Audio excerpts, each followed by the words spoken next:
పరాభవనామ సంవత్సర కానుకగా భారీ ఉద్యోగాల కల్పనకు కూటమి ప్రభుత్వం శ్రీకారం చుట్టిందని, రాష్ట్రంలోని యువతకు బంగారు భవిష్యత్తు అందించేందుకు జాబ్ క్యాలెండర్ ప్రకటించిందని ఎమ్మెల్యే గొండు శంకర్ పార్టీ కార్యాలయంలో తెలిపారు. ఈ సందర్భంగా మాట్లాడుతూ యువతకు ఉపాధి అవకాశాలు కల్పించేందుకు కూటమి ప్రభుత్వం కట్టుబడి ఉందని, రాబోయే రోజుల్లో 20 లక్షల ఉద్యోగాలు సృష్టించడమే లక్ష్యంగా కార్యాచరణ చేపట్టిందని వెల్లడించారు. ఇప్పటి వరకు 20 నెలల్లో 6,28,347 ఉద్యోగాలు కల్పించడం జరిగిందని చెప్పారు.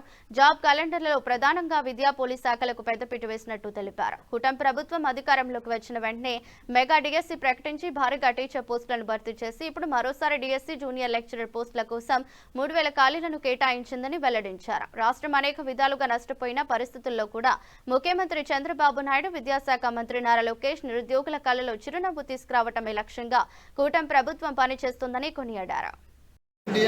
ప్రభుత్వం ఏర్పాటైన తర్వాత నిన్న ఉగాది రోజు రాష్ట్ర ప్రభుత్వం గౌరవ మానవ వనరుల శాఖ మంత్రులు లోకేష్ అన్న గారి ఆధ్వర్యంలో ఏదైతే ఎలక్షన్కు ముందు మనం మాట ఇచ్చామో అలాగే లోకేష్ అన్న గారి పాదయాత్రలో యువగలం పాదయాత్రలో మాట ఇవ్వడం జరిగింది.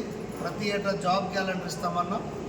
దాంతో గత సంవత్సరం మెగా డిఎస్సి 16,000 చిల్లర, అలాగే పోలీసుల కోసం మొత్తం కలిపి 30,000 పైచీలకు మనం జాబులు ఇవ్వడం జరిగింది. ఈ సంవత్సరం జాబ్ క్యాలెండర్ 10,600 ఉన్నత విద్య పైన, అలాగే హోంశాఖ, అలాగే ఇతర ఇంజనీరింగ్ డిపార్ట్మెంట్లలో కలిపి గ్రూప్ 1 అన్నీ కలిపి 10,600 జాబులు ఈరోజు గౌరవ మంత్రివర్యులు లోకేష్ అన్న గారి ఆధ్వర్యంలో రిలీజ్ చేయడం జరిగింది. ఇది బాబుతోనే జాబ్ గ్యారంటీ, అలాగే లోకేష్ అన్న యువకాలం పాదయాత్ర ఎంతోమంది యువకుల జీవితాల్లో మార్పు అనేది ఇదే సూచన. ఎందుకంటే 20 లక్షల జాబులు ఇస్తామని చెప్పాం. ఆల్రెడీ 8 లక్షల మంది వరకు అన్ని రంగాల్లో, ప్రైవేటు ప్రభుత్వ రంగాల్లో జాయిన్ అవ్వడం జరిగింది.